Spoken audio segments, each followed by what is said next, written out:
Afternoon viewers, welcome to SBS healthy by podcast. आपका बहुत बहुत स्वागत है।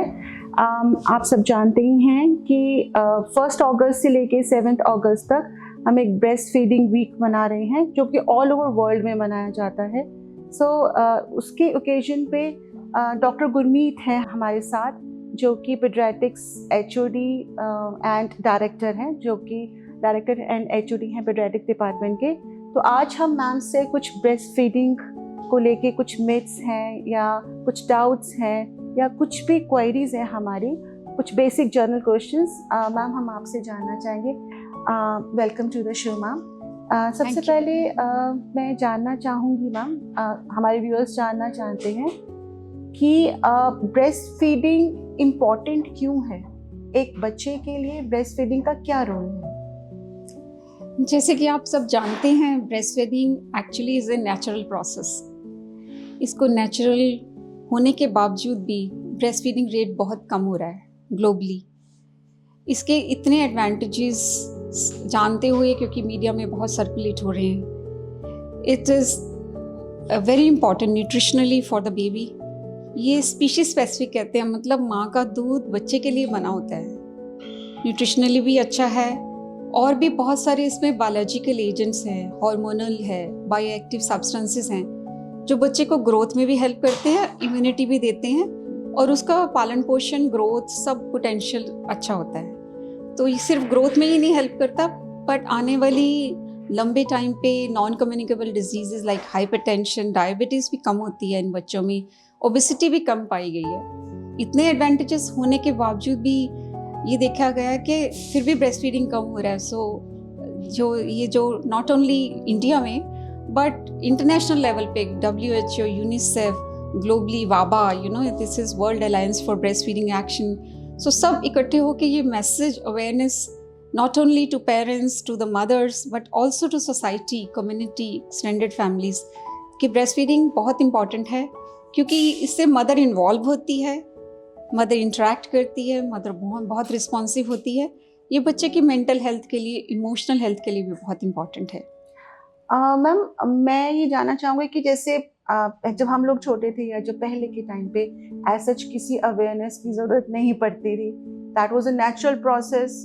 ये था ही कि अगर बच्चा पैदा होता है तो उसको मदर फीड तो फर्स्ट 6 मंथ्स या मे बी कुछ ज़्यादा भी मदर्स देती थी, ब्रेस्ट फीडिंग करवाती थी अपने बच्चों को। बट आज ये सिचुएशन आ गई है कि हमें वो वीक हम मना रहे हैं और अवेयरनेस देना चाहते हैं लोगों को कि आप ब्रेस्ट फीडिंग करवाएं, सो दैट इज़ इम्पॉर्टेंट। ये ऐसा शिफ्ट इतना क्यों आया ma'am, and what is the reason behind it कि आज हमें कहना पड़ रहा है कि भाई आपको ब्रेस्ट फीडिंग करवानी, that is good for child? Yes, आपने बिल्कुल ठीक बोला। बहुत सोशो कल्चरल चेंज है, वेस्टर्नाइजेशन है, मदर्स वर्किंग है, न्यूक्लियर फैमिलीज हो रही हैं, so it is become very difficult even if the mother wants to breastfeed the baby exclusively for first 6 months and also to carry on, because most of the mothers are working. So where does the role come? The role जो आता है support करना है mother को, क्योंकि knowledge है, awareness हो भी सकती है, but at the same time mother को मेंटली प्रिपेयर करना है। उसको एडवांटेजेस पता है, पर उसको जो मिथ्स हैं, मिसकंसेप्शन है, बॉटल फीडिंग को एक्चुअली इक्विवेलेंट बना दिया जा रहा है, और फॉर्मूला मिल्क भी ये कहा जा रहा है कि it's almost equivalent to breast feeding. But वो जो बायोलॉजिकल फैक्टर्स हैं, जो मदर की इन्वॉल्वमेंट है, वो नहीं है बॉटल फीडिंग में। सो आने में emotions are involved, so until unless एक ब्रेस्ट फीडिंग से आई थिंक मदर इमोशनली अपने बच्चे से कनेक्ट होगी। So I think that is important, which is not in a bottle. Not in a bottle. Yeah, definitely. Right. Formula milk is it's been tried to be as equivalent biochemically, nutritionally, but वो biological factors नहीं है उसमें। For some point of time, sir, ma'am मुझे ऐसा लगता है कि वो रिप्लेस कर सकते हैं, मीन्स अगर if it is medically it is medically है, but otherwise it's not equivalent to breastfeeding. Correct. Ma'am, अब जैसे हम लोग अब कह रहे हैं कि support is needed to a lady breast feed करवाने के लिए, आप हमें बता सकते हैं कि which kind of support a mother needs for the breast feeding, to give breast feeding for a child? Yeah, lately what's happening is the mother are conceiving at a very later age group, so they are physically, mentally not very prepared to breastfeed. So, like, we have to prepare them from antenatal period. So it's a lot of role on the pediatrician and also gynecologist that they prepare them, give them a talk about what are the advantages, and also उनके जो problems, उनकी queries हैं, सब clear करें antenatal period में, ताकि वो mentally तो प्रिपेयर हो जाए, फिजिकली ऑल्सो प्रिपेयर हो जाए, उनका nutritionally they should B sound, उनको सब कुछ माइक्रोन्यूट्रिएंट सब दिए जाए, और फैमिली को भी प्रिपेयर किया जाए, क्योंकि फैमिली सपोर्ट बहुत इंपॉर्टेंट है. The spouse has to help and also the extended family, नाना नानी, दादा दादी, uncle aunty, all have to support, because उनके टाइम पे ब्रेस्ट फीडिंग दिया, पर अब बॉटल्स आ गई हैं तो बहुत ज़्यादा ल्योर है कि बॉटल स्टार्ट कर दी जाए. So I think, so ma'am, sorry I'm interrupting, but all the things are interconnected, I guess. Yes. That modern lifestyle, that professionalism, so everything is connected. So we have to support the mother at the workplaces also. So the workplaces, the malls areas, and the social places. Everybody has to respect a breastfeeding mother and also make the place for them. That's a safer place for them. Ma'am, sometimes mother face problem during breastfeeding.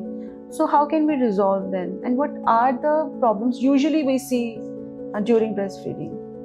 Okay, if the mother is physically healthy, does not have any medical conditions to decrease the breast milk supply, it is our will, because all reflexes come from the brain, and so every mother can breastfeed. Suppose she has a problem like physical health problems, sometimes as part of lactogenesis, जब milk बनता है तो 3rd 5th day engorged breast हो जाती है, या nipple की problems हैं, या बच्चा लैच ही नहीं कर रहा है, क्योंकि फर्स्ट मदर वो बहुत स्ट्रेस से निकली होती है डिलीवरी के बाद. सो उसको कैसे पोजीशन करना है, बेबी को अपने आप को कैसे पोजीशन करना है, और वो कैसे इफेक्टिवली बच्चा ब्रेस्ट को लैच करता है, और कैसे वो मिल्क को एक्सप्रेस करता है. It's all that she has to be trained for it. Okay. So once she's trained, the mother and the baby, they actually develop a bonding, and then it's not a problem at all. So what I feel is, ma'am, a mother needs support from a gynecologist or a family, husband, so society, from everybody, so that it leads to a healthy breastfeeding for a mother. So that's great, ma'am. Thank you so much. It's nice talking to you. आगे भी हम इस पे बात करते रहेंगे. अब हम जानना चाहेंगे गायनी डिपार्टमेंट का क्या पॉइंट ऑफ व्यू है इस ब्रेस्ट फीडिंग वीक को लेकर. हमारे साथ हैं doctor Nidhi. Welcome ma'am. Doctor Nidhi Thakur, जो सीनियर कंसल्टेंट है gynae department SPS hospital. Ma'am, अब हम सब ब्रेस्ट वीक मना रहे हैं 1 अगस्त से लेके 7 अगस्त तक. तो मैं ये जानना चाहूँगी कि ब्रेस्ट फीडिंग को लेके गायनी का कितना रोल है. मेरा कहने का मतलब ये है कि जब एक फीमेल प्रेग्नेंट होती है, ड्यूरिंग प्रेगनेंसी, क्या हम फीमेल को ब्रेस्ट फीडिंग के लिए प्रिपेयर तभी कर सकते हैं उन इनिशियल डेज में, कि वंस चाइल्ड बॉर्न तभी ब्रेस्ट फीडिंग के लिए रेडी होती है?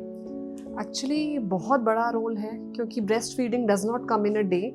हम सबको लगता है कि जब बच्चा पैदा होगा तो एकदम से मदर फीड कर पाएगी, but it is a skilled art. Both baby and the mother has to learn, and the preparation has to begin right from the conception. तो जब हमारे पास पेशेंट आता है, एक सक्सेसफुल ब्रेस्ट फीडिंग के लिए 3 कंपोनेंट्स चाहिए. एक तो इमोशनल, माँ बच्चे का तो इमोशनल कॉन्टैक्ट होता ही है. एजुकेशनल, मतलब अवेयरनेस होनी चाहिए पहले फीड करना क्या है, how important it is, advantages क्या है, कितना इम्पोर्टेंट है. एंड थर्ड इज़ फिजिकल, कि मदर भी फिजिकली हेल्दी होनी चाहिए, फिट, कि उसका न्यूट्रिशनल ब्रेस्ट मिल्क हो सके. तो हमारा रोल यही है कि हम फिजिकली तो मदर को प्रिपेयर करते हैं, वी सी टू इट कि उनको अनीमिया ना हो, ब्लड की कमी ना हो, न्यूट्रिशनली पूरी हेल्दी हो, उनको सप्लीमेंट्स देते हैं पूरी प्रेगनेंसी में, थायराइड कंट्रोल हो या कोई भी ऐसी मेडिकल इलनेस अंडर कंट्रोल हो जो ब्रेस्ट फीडिंग में हैम्पर ना, ब्रेस्ट मिल्क प्रोडक्शन में हेल्पर ना करें. Second is education and awareness. We start telling them कि these are the normal breast changes which are happening to you, और awareness उनको हम वीडियोस दिखाते हैं, कुछ बुकलेट्स भी होती है हमारे पास, we give them, they can read, they can watch the shows, how important and how to go about it. Sessions हम लेते हैं एजुकेशनल, जिनमें उनको फीडिंग पोजीशंस बताई जाती हैं कि ऐसे फीड करना होगा, ब्रेस्ट चेंजेस हो रहे हैं तो उसको एक्सेप्ट करें। रादर इज इमोशनल खुद भी हार्मोनल होता है, and it comes from the support from the family members, from our lactational nurses, from the at the time of delivery gynaecologist से कैसे वो प्रमोट कर रहे हैं, तो this definitely helps. So I think this is the whole package. I mean that in the initial stages, I mean that mother, I mean started learning how to. We make them learn actually. Yes. We give them training. It is a skilled art. It's a skilled art. It's not a one day job. So it, magic kind of thing. and plus we have to see also, sometimes we see as a gynecologist कि breast में भी problem होती है, जैसे nipples नहीं properly formed होते हैं, proper latching, बच्चे को latching के लिए proper nipples formed होने चाहिए, तो some mothers we see inverted nipples अंदर को घुसे हुए हैं, तो एक दिन में तो बाहर नहीं आते हैं, तो पूरे we have 9 months, तो वहाँ से ही पेशेंट को काउंसिल करना स्टार्ट करते हुए tell them ways कि कैसे इन्वर्टेड को बाहर को लेके आए ताकि एंड में प्रॉपर फीडिंग हो सके। सो इसका इट मीन्स कि गायनी का बहुत बड़ा रोल है। जब once when mother gets pregnant, the female gets pregnant, तो right from the initial stage, और हम antenatal classes भी लेते हैं। तो उसमें हम awareness education we already giving awareness of breastfeeding and everything to the would-be mothers, what is ma'am this express breastfeeding? What is that? बहुत अच्छा आपने क्वेश्चन पूछा है। आज के एरा में तो it is very important, because we see आजकल everybody is in nuclear families और वर्किंग होती हैं सब professional, 75 to 80% mothers are working नहीं भी हैं तो after 6 months they resume to work. तो एक्सप्रेस मिल्क की जो मदर का मिल्क है वो आपने डायरेक्ट बच्चे को चेस्ट पे ना लगाया, उसको निकाल के एक्सप्रेस करके बच्चे को पिला रहे हैं थ्रू एनी मेथड, कटोरी चम्मच से या कैसे भी। तो ये यूजुअली तो हम देखते हैं या तो अर्ली, जैसे बच्चा NICU में एडमिट है, बहुत प्रीटर्म हो गया, किसी वजह से बच्चे में इतनी स्ट्रेंथ नहीं है प्रीटर्म बच्चे की डायरेक्ट सक कर सके, तो वो न्यूट्रिशनली हैम्पर ना हो तो बच्चा माँ निकाल के बच्चे को दे सकती है। सेकंड बहुत इंपॉर्टेंट है कि जैसे अब बच्चा पूरा फीड करता है but mother has to attend some important work, 2 to 4 hours के लिए कहीं जाना है उसे इम्पॉर्टेंट काम में, या 6 month के बाद she has to join back work, तो वहाँ पे एकदम से बच्चा दूध छोड़ के नहीं ऊपर वाला पीता है। और फार्मूला तो we are not recommending also, और एनिमल मिल्क भी less than 1 year नहीं देते हैं। तो for working specially mothers express करके वो मिल्क बच्चे को दे सकती हैं, तो it is better than animal milk या फार्मूला मिल्क। सो मैम ये कितनी देर तक हम स्टोर कर सकते हैं एक्सप्रेस में? हाँ स्टोर है, हाँ इसका एक वेज होता है। बेसिकली जब आप एक्सप्रेस करके दे रहे हो मदर को तो कुछ चीज़ों का बहुत खास ध्यान रखना होता है। इन्फेक्शन, क्योंकि जिस बर्तन में आप दे रहे हो तो वो बिल्कुल स्टेराइल होने चाहिए, जो स्टोर कर रहे हो प्रॉपर लेबल्ड होने चाहिए। आप उसको स्टोर कलेक्ट भी कर सकते हो, जैसे अगर मदर वर्किंग है 9 to 5 की जॉब है तो आप सुबह एक्सप्रेस करके गए, first clean your hands. Express करने के लिए आप पंप यूज़ कर सकते हैं, मैनुअल पंप्स भी होते हैं, इलेक्ट्रिक पंप्स भी होते हैं। Electric pumps are more efficient, manual से आपके हाथ थक सकते हैं, तो आप क्लीन हैंड से, वो पंप भी स्टेराइल होना चाहिए। There are very sterilizing machines are available आजकल मार्केट में, उसमें आप अपना स्टोरेज कंटेनर्स भी स्टेरलाइज कर सकते हैं। तो उसमें आप एक्सप्रेस करके लेबल करो कि आपने किस टाइम पे किस डेट को किया है। अगर तो उसी टाइम बच्चे को फीड करना है साथ के साथ, तो रूम टेम्परेचर इज 25 डिग्रीज, बहुत गर्मी में नहीं, 40 डिग्री नहीं, AC ने एटलीस्ट 25-26 का करा हो, तो 4 से 6 घंटे आप उसको रूम टेम्परेचर पे रख सकते हैं। हाँ आप रख सकते हो, ग्लास कंटेनर प्रेफरेबली, या फिर प्लास्टिक BPA फ्री, मतलब कोई भी टॉक्सिक से फ्री में कंटेनर उसको बच्चे को बिना गर्म करे फिर रूम टेम्परेचर पे देना है। If you are going out, आप ऑफिस वगैरह जा रहे हैं, तो उस मिल्क को आप फ्रिज में भी रख सकते हैं, रेफ्रिजरेशन में। अप टू 24 hours मिल्क ठीक रहता है। अगर आपको बहुत लॉन्ग टर्म के लिए अपना डिपॉजिट करना है कि you will be away for a month, तो आप कलेक्ट कर करके डीप फ्रीज में भी रख सकते हो, मतलब -4 डिग्रीज पे अगर डीप फ्रीज करके रख रहे हैं तो 6 months तक। कभी गर्म नहीं करना होता? इसको गर्म हम डायरेक्टली नहीं कर सकते, बिकॉज जो सारी न्यूट्रिशनल वैल्यूज, जो हम एंटीबॉडीज की बात कर रहे हैं, एंजाइम्स की बात कर रहे हैं, वो सब हीट से डिस्ट्रॉय हो जाते हैं। तो अगर आपने फ्रिज में भी रखा है, अगर तो रूम टेम्परेचर पे विद इन 4 hours, तो वैसे का वैसे ही देना है। अगर आप फ्रिज से निकाल रहे हैं तो ठंडा नहीं देंगे, डायरेक्ट नहीं हीट कर सकते, माइक्रोवेव नहीं कर सकते, जलने का सारे न्यूट्रिशनल वैल्यू हो जाते हैं। तो देयर आर बॉटल वार्मर्स या आते हैं कंटेनर वार्मर्स, या फिर गर्म पानी लेके उसमें आप उस कंटेनर को रखो, मतलब डायरेक्ट हीट नहीं आएगी, थोड़ा सा गुनगुना सा आप कर सकते हैं। तो इसकी हम जैसे हम लोग अगर स्टोर करें may be for 2 or 4 hours, तो इसकी न्यूट्रिशनल वैल्यू क्या है? न्यूट्रिशनल वैल्यू जो आप मदर से डायरेक्ट ले रहे हैं या बच्चे को दे रहे हैं उसमें कोई कॉम्प्रोमाइज़ नहीं होता है, सारी एंटीबॉडीज रहती हैं। डेफिनेटली लॉन्ग टर्म स्टोरेज, जैसे हमने 6 months 1 year तक डीप, जैसे मिल्क बैंक्स होते हैं हम टर्शरी केयर सेंटर्स में प्रीटर्म बच्चों को जिसकी मदर को खुद नहीं फीड दे पा रही है, तो ये स्टोर्ड मिल्क हम यूज़ करते हैं। उसमें कहीं ना कहीं हम कहते हैं कि थोड़ा सा एंटीबॉडीज लॉन्ग टर्म स्टोरेज से कम हो जाती है डीप फ्रीजिंग के बाद, नॉट इमीडिएटली। अगर आपने इसे 4 to 6 hours या 1 day में, it is remain the same. तो जो सारे एडवांटेजेस है ब्रेस्ट मिल्क के वो रहते हैं बेबी के पास, रादर देन गिविंग फॉर्मूला। सो हमें ये लगता था कि जो ब्रेस्ट फीडिंग है वंस चाइल्ड बॉर्न उसके बाद इम्पॉर्टेंट है, बट आपने बहुत वैल्यूएबल इंफॉर्मेशन दी कि नहीं, जो ब्रेस्ट फीडिंग है वो चाइल्ड बर्थ के बाद नहीं, पहले भी इम्पॉर्टेंट है, वो पहले से प्रिपेयर करना, साइकोलॉजिकली हम एक फीमेल को, एक मदर को ब्रेस्ट फीड के लिए प्रिपेयर कर सकते हैं। गायनिकल्स में बहुत बड़ा रोल है। हाँ, they should be counsel mothers, क्योंकि it is not a one time thing, every 2 to 3 hourly बच्चे को फीड करना होगा, तो मदर कंफर्टेबल होनी चाहिए। May be they can arrange for comfortable clothing, prepared होनी चाहिए कि उसके लिए she should be ready. Exactly, she should be ready. उसके लिए बॉडी में क्या चेंजेस होंगे, कैसे क्योंकि एक मदर को या जो फर्स्ट टाइम मदर है उनको नहीं इतना अवेयरनेस है, नहीं नॉलेज है। That is the support group. That's a support we all provide to our mothers. Thank you so much, Dr. Nidhi, for coming on our show. Thank you. Breast feeding से related हम कुछ और जानकारी हासिल करते हैं। हमारे साथ हैं डॉक्टर पनीत, जो कि paediatrics consultant of paediatrics department. Ma'am, मैं जानना चाहूँगी आपसे कि किस कंडीशन में ब्रेस्ट फीडिंग नहीं करवानी चाहिए? कुछ एब्सोल्यूट कॉन्ट्राइंडिकेशंस हैं, जैसे कि HIV हो गया, लेकिन उसमें भी हम mother parents who can not afford formula milk क्योंकि वो एक्सपेंसिव पड़ता है, तो उनको हम ऑप्शन दे सकते हैं कि you can give breast milk. अगर देना है तो एक्सक्लूसिव ब्रेस्ट फीडिंग ही करना है, मिक्स्ड फीडिंग नहीं करनी है। और otherwise they have a choice to give formula milk, उस स्टेट में हम कह सकते हैं। या फिर मदर को कुछ कैंसर है, कोई एंटी कैंसर ड्रग्स चल रहे हैं या इम्यूनोसप्रेसिव ड्रग्स चल रहे हैं, तब भी हम अवॉइड करते हैं कि अभी नहीं ब्रेस्ट फीडिंग करते। That is like absolute. या फिर टेम्परेरीली कुछ कॉन्ट्राइंडिकेशंस हैं, जैसे कि मदर को चिकन पॉक्स है, डिलीवरी से पहले 5 days पहले या with in 2 days after delivery chicken pox हो गया, तो भी टेम्परेरीली भी hold avoid breast feeding.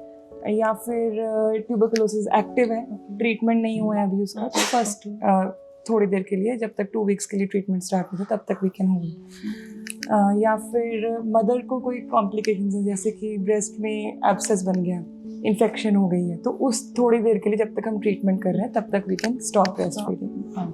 So जो मुझे समझ में आया, जैसे आपने बताया कि अगर मदर को कुछ फिजिकल प्रॉब्लम है, कोई डिजीज है, ओनली इन दैट केस हमें थोड़ा अवॉइड करना चाहिए, वो भी अगर हम डॉक्टर से कंसल्ट करें। So the way how we do the breast feeding, so that can be sorted out. या जैसे कोई मेंटल इलनेस है, psychotic anti psychotic drugs so पे, तब बच्चे को हार्म ना हो। मैम, आजकल जैसे है कि formula milk versus breast feeding, so आजकल जो जैसे डॉक्टर गुरमीत ने भी हमें बताया कि आजकल वर्किंग वुमेन है, females working, mother are working, तो फॉर्मूला मिल्क और ब्रेस्ट फीडिंग में क्या कैसे देना चाहिए, क्या बैलेंस होना चाहिए, वो हमें बताएं। पहले तो ये कि सबसे the most important thing is exclusive breast feeding for first 6 months। जब तक बच्चा 6 महीने का है तब तक सिर्फ एक्सक्लूसिवली ब्रेस्ट फीड करना चाहिए, if it is possible and feasible for the mother. दूसरी चीज़ ये कि फॉर्मूला फीडिंग और ब्रेस्ट फीडिंग में बहुत डिफरेंस है। फॉर्मूला फीडिंग में first of all cost, it is expensive. Breast milk में नो कॉस्ट इज इन्वॉल्व्ड, ठीक है। Next natural. Next thing is hygienic. Breast feeding करना है तो मदर को अपना हाइजीन मेंटेन करना है, लेकिन उसके लिए एक्स्ट्रा कोई एफर्ट नहीं करना। बच्चे के लिए बॉटल फीडिंग करनी है तो बॉटल स्टरलाइज करना है, इतना सारा प्रोसेस है। कहीं जाना है तो बॉटल स्टरलाइजर लेकर जाना है, इतना सामान लेकर जाना साथ में। ब्रेस्ट फीडिंग में कुछ भी ले जाने की जरूरत नहीं है। So it's easy and comfortable for the mother and the baby. दूसरी चीज़ है कि ब्रेस्ट फीडिंग जब करती है मदर तो उससे बच्चे को इम्यूनिटी जो मिलती है वो बॉटल फीडिंग में नहीं मिल सकती। तो व्हेन आप बॉटल फीडिंग के लिए आप फार्मूला फीड अगर आप लेते हो तो बॉटल उस फार्मूला के ऊपर भी लिखा होता है कि mother's milk is best for your baby. ठीक है, तो there is a difference, that's why they have written formula milk में कि अगर उनका बेस्ट होता है ब्रेस्ट फीडिंग तो रिप्लेस नहीं कर सकता। तो एंटीबॉडीज हैं, ठीक है, वो मिलेंगी बच्चे को जो ब्रेस्ट मिल्क से मिलेंगी और फार्मूला से नहीं मिलेंगी।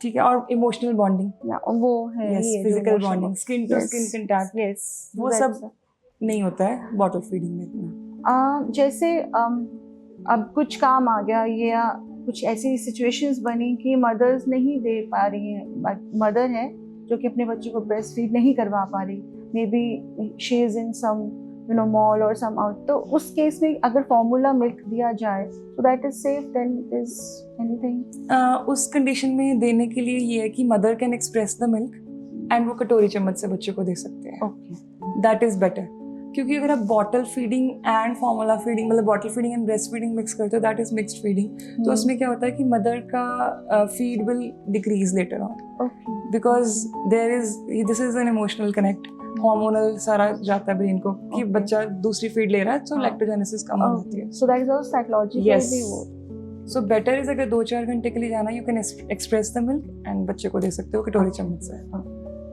Thank you so much doctor Puneet, इतनी वैल्यूएबल इंफॉर्मेशन देने के लिए ऑन ब्रेस्ट फीडिंग। अब हम जानना चाहेंगे डॉक्टर अरिल भाटिया से, जो कि कंसल्टेंट यूनिटोलॉजी डिपार्टमेंट में कंसल्टेंट है।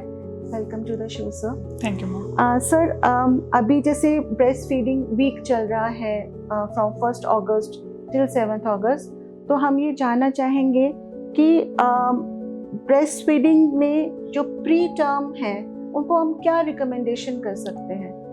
बेसिकली अभी मतलब ना प्रीमेच्योरिटी काफ़ी ज़्यादा हमारे बढ़ गई है इन रीसेंट स्टेजेस।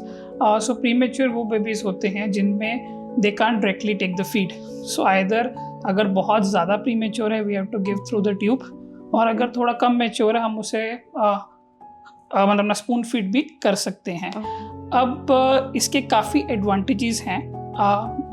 तो सबसे बड़ा एडवांटेज है इम्यूनिटी। नॉर्मली जो बेबी को इम्यूनिटी मिलती है वो हमारे मतलब ना 3rd ट्रिमेस्टर में ही मिलती है। सो इम्यूनिटी काफ़ी कम होती है इन बेबीज़ के अंदर, तो इनमें इन्फेक्शन लड़ने की क्षमता बहुत ज़्यादा कम होती है। अब हमारे पास जो मिल्क होता है उसमें कई तरह के एंटीबॉडीज़ होते हैं और कई एंजाइम्स होते हैं which help in fighting the infection. So that is why for immunity gain we need the feeding of only EBM only. Okay. And the second most important is the gut maturity. Usually preterm की जो gut होती है, मतलब कई हमारे normal मतलब ना bacterias होते हैं, तो उनकी क्वांटिटी काफ़ी कम होती है इन प्रीटर्म्स। तो हमारे EBM के अंदर काफ़ी मतलब ना एंटीबॉडीज़ और एंजाइम्स होते हैं जिससे वो कॉमन सेल जो बैक्टीरिया होते हैं वो इंक्रीज होते हैं, जिससे प्रीटर्म बेबी की गट की इम्प्रूवमेंट होती है और मतलब ना मैच्योरिटी होती है। I think gut is the most important part of baby health. Yes. अगर गट ठीक रहेगा, even in adults also gut is important. True, क्योंकि अगर हम फॉर्मूला फीड्स देते हैं उनमें वो इतनी पौष्टिक नहीं होती है और उनके गट मैच्योर नहीं हो पाते, जिसके कारण उनको infection, that is a gut infection is too मतलब ना dangerous for the baby. Sir I from not wrong, तो बेबीज को जो लूज स्टूल्स होते हैं फॉर्मूला मिल्क से, I think that is the source of infection. तो उनमें मतलब ये ज़्यादातर मतलब ना टर्म बेबीज़ में होते हैं, पर प्री टर्म में NEC कहते हैं जिसको हम इन्फेक्शन कहते हैं गट की, which is a quite severe form, तो उनमें ज़्यादा होती है वो। एंड थर्ड मोस्ट इम्पॉर्टेंट कि हम क्यों चाहते हैं EBM, ताकि उनका ब्रेन थोड़ा सा मतलब ना मेच्योर हो। नॉर्मली जो प्री टर्म्स का हम कहते हैं बाय 2 years ब्रेन फुल्ली मतलब ना फंक्शनल होता है, मेच्योर होता है। तो विद द ब्रेस्ट मिल्क कई एंजाइम्स होते हैं जिससे ब्रेन की मेच्योरिटी इंक्रीज होती है। Fourth is bonding. Normally in pre terms usually baby तो पहले हो चुका है, तो मदर का इतना बॉन्ड नहीं बन पाता है बेबी के साथ। So we usually do KMC। So what is KMC? It is basically a kangaroo mother care, जिसमें हम बेबी को माँ की छाती पे रखते हैं।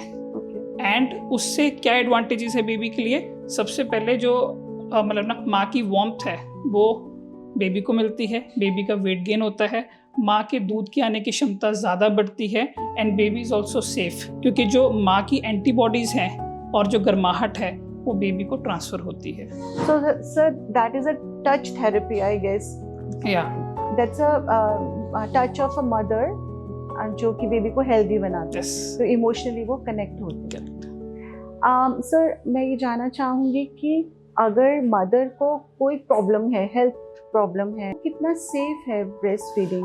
देखिए ये बहुत बड़ा एक मिथ है कि कोई भी मदर को प्रॉब्लम है, क्योंकि आए दिन ओपीडीज में आती हैं मदर्स कि हमें जी हाइपरटेंशन है, हमें जी मतलब ना डायबिटीज़ है, हम नहीं देंगे फीडिंग। जी, तो that is a big myth, क्योंकि अगर मदर एंटी हाइपरटेंसिव भी है या अपनी मतलब ना शुगर कंट्रोल की कोई मेडिकेशन ले रहे हैं, वो वहाँ से मतलब उनके अंदर भी breast feeding is quite safe, कोई सेक्रीशंस वगैरह नहीं होती है।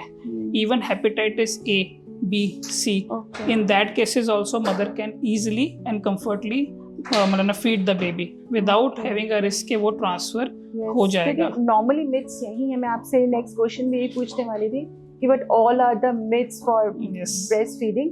कई बार क्या होता है कि अगर किस मदर को जुकाम है या बुखार है, हम नॉर्मल भी बोलते हैं तो कहते हैं कि आपको ब्रेस्ट फीड नहीं कराना कि वो बच्चे में ट्रांसफ़र ना हो जाए। तो जहाँ तो बहुत बड़ी बीमारियाँ, फॉर एग्जांपल अगर HIV भी है या HCV है या कैंसर है, कैंसरस डिजीज में भी, इज इट पॉसिबल कि देखो, हाउ सेफ इट कई इज? सर्टेन डिजीजेस में हम कहते हैं कि यूजली हमें फीड नहीं करना चाहिए। द मदर हो मतलब who is on anti cancer therapy, usually chemotherapy या रेडियोथेरेपी, वो काफ़ी मतलब ना डेंजरस होती है। So in those babies we usually avoid कि वो मतलब उनको सीधा कर सकें, फीड कर सकें। कई बीमारी ऐसे मतलब एपिलेप्सी की बीमारी है, उसके भी कई medications, most of the them are safe, so a mother can feed on those medication. But there are certain medication, उनके हमें मतलब ना लेवल्स देखने होते हैं कि वो ज़्यादा तो नहीं है, स्ट्रॉन्ग तो नहीं है। उस केसेस के अंदर definitely you can come to us, we can consult on them कि हमें वो चेंज तो नहीं करनी पड़ेगी मेडिकेशंस। सर अब जैसे SPS में एक लैक्टेशन नर्सेज होती है हमारे पास, और हम बताते हैं अपनी मदर्स को, अपने पेशेंट्स को कि how to feed your child. So neonate का कितना रोल है सर? वंस जैसे हमारे पास प्रेगनेंसी में पूरे एंटीनेटल पीरियड में मदर्स आते हैं, तो क्या दैट पीरियड ऑल्सो हम लोग मदर्स को टीच करते देखिए, हैं? I think the breast feeding should start from antenatally only, about teaching them that why it is important. Because जो ब्रेस्ट फीडिंग की इम्पोर्टेंस है, मतलब it is just like a liquid gold. Okay, every mother who is doing the breast feeding should be मतलब at least उन्हें अपने ऊपर मतलब ना गर्व होना चाहिए ओके, कि they are doing it. Because Okay. इसके जो एडवांटेजेस हैं वो फॉर्मूला मिल्क में कभी भी नहीं हो सकते हैं। क्योंकि कई मदर्स आती हैं जी बच्चा हम फॉर्मूला पे स्टार्ट कर दिया है। क्यों स्टार्ट किया है? पहली बात, आपका breast milk is free of cost, formula is so expensive. I think we don't recommend formula milk. Yes. Doctors are not recommending. Not recommend, but definitely patient come जी हमने फॉर्मूला स्टार्ट कर दिया है। क्यों स्टार्ट किया है? इतने advantages हैं, इम्यूनिटी बढ़ती है, ब्रेन की डेवलपमेंट बढ़ती है, इवन जो कहते हैं मतलब ना डाइजेशन भी इम्प्रूव्स विद ओनली मतलब ना फॉर्मूला में डाइजेस्टिव प्रॉब्लम ज़्यादा होती है। सो आई थिंक जो ब्रेस्ट फीडिंग है, अगर एंटीनेटल से ही हम काउंसल करें एंड अलॉन्ग विद मतलब ना द लैक्टेशन नर्स, बिकॉज कई मतलब ना पोजीशंस होती हैं जी, which the mother should know. ऐसा नहीं है कि हमें सीधा बैठ के फीड करना है, she can do even sitting, even lying down, on side lying also, there's certain positions, so every mother should be taught each and every positions ताकि वो भी comfort हो और बेबी भी comfortably feed कर सके। सब ऐसे मेरे दिमाग में एक क्वेश्चन आ रहा है, question I just need, I think viewers भी जानना चाहेंगे। जैसे आजकल जो फीमेल हैं, they are very cautious about their health, their you know physical structure, and they are very they should मतलब दे फील कि that should look good. So ये मिथ होती है फीमेल में भी कि अगर वो ब्रेस्ट फीडिंग करवाएंगे तो जो उनकी ब्यूटी है शायद वो हैम्पर ना हो जाए, तो ये कितना सच है? देखो, I think it is the known fact that जो ब्रेस्ट फीडिंग है उससे कैंसर्स कम होते हैं in the females. Even there मतलब they lose a lot of weight with the breast feeding, okay, and the beauty actually increases. Okay, so that's a very so that's big, a very so you cleared the myth. I think ये सबका ही myth है आजकल कि breast feeding में उनकी beauty कम होती है या ज़्यादा होती है, तो आपने आज वो क्लियर कर दिया कि ब्रेस्ट फीड करवाने से एक औरत खूबसूरत बनती है, माँ बनने से एक औरत खूबसूरत बनती है। सो ये आज हमारे डॉक्टर्स ने बताया है। So thank you so much doctor Arif thank you. For coming on show and clearing our myths, because breast feeding को लेके आजकल बहुत सारे मिथ्स हैं। तो हम सब SPS, हमारे ऑल डॉक्टर्स, इवन हम वीक ही इसलिए मना रहे हैं कि हम ब्रेस्ट Correct. फीडिंग को मैक्सिमम प्रमोट कर पाए। So hope you like our podcast and thank you so much for Thank you. watching us. Thank you so much. Thank you.